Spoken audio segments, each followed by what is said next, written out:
I'm Kevin Lakin. This is my wife, Anna Lakin. We bought this house in 2013. We were married in 2011, so it was a big deal for us to buy something together that we could make our own. At first we loved the house, we loved the neighborhood, brand new house, lots of possibilities, and we really saw a future here. It's come to this, unfortunately. This right here above our door frame, it is almost to the ceiling now. That doesn't stop moving either. That constantly grows and widens and gets longer. And when we got home the other day, we had fire ant mound coming up through that crack. You can see against the bathroom wall. A little bit of where that was, but we had to kill those pretty quick.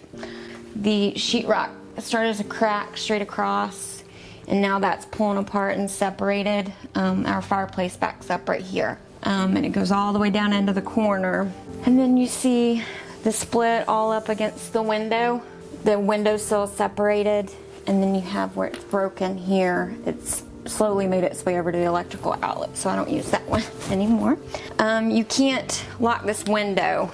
Just last week I noticed that this is visibly crooked. I didn't notice that before. I knew I couldn't lock one side of it, but I didn't know until about a week ago that it was so crooked. So I don't use this window at all. You don't want to have people over, or you're embarrassed for people to come in, because even though it's nothing you did, people don't know that. But we can't do anything about it. We can't make it go away. It never stops. The grout keeps breaking out, and you can see, and I'm gonna lift this corner of the broken tile so you can see the break in our slab underneath our bathroom floor, which continues into the bedroom. New things show up all the time, so it's, we can't just throw some mud on it and paint on it and say it'll be all right. We can't buy another home. We can't afford to pay 2 mortgages. We can't rent this out to another person. It's not safe. So it puts us under liability to rent this out to somebody else.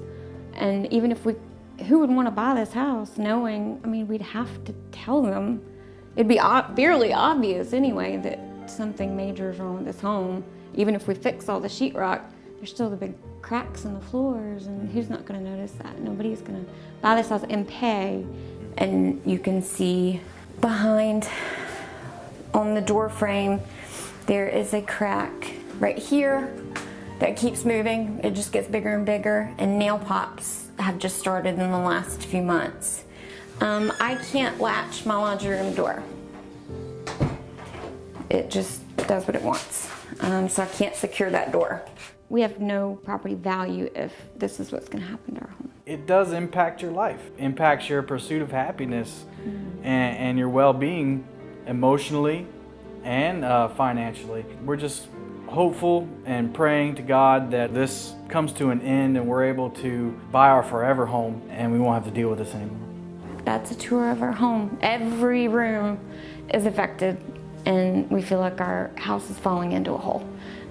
We feel at this point it will get to a point that it is not safe for us to live here. And this is our first home together, married.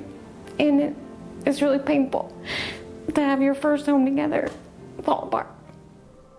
We're here a year later. Since the last time we spoke, we've had several issues with the HVAC, heating, cooling. We're unable to cool the house over the summer, so we had to buy 2 window units, put one in the kitchen and one in the bedroom. Now that it's cooled down, the heater also doesn't heat the house, so we've had to buy portable heaters to keep us warm. The cracks continue to widen. The floor in between the floorboards continues to widen. Any place we look in the house, we're constantly reminded what has been happening over the past several years. Cracks coming through the windows, on the ceiling, and the floor, nail pops. Seems like there's a new one every day, especially during the Christmas holidays and Thanksgiving, any holiday really, where you're reminded of being home with your family, having traditions. It's hard to have traditions when you're embarrassed to have people over because you have these eyesores everywhere. We always know when somebody comes over that's not been here before.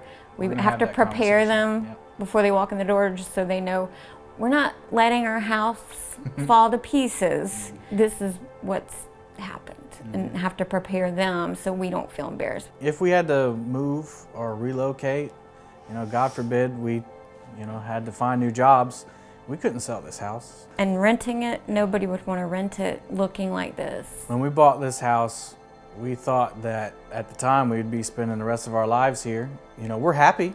Outside of this house, we're fully functioning adults, and we do everything that we're supposed to do when we come home to the place where we're supposed to be able to relax. You know, and you lay on the couch, and you're looking up at the ceiling, and you're reminded again. So no, we never thought that when we bought this house that we would have to deal with any of this.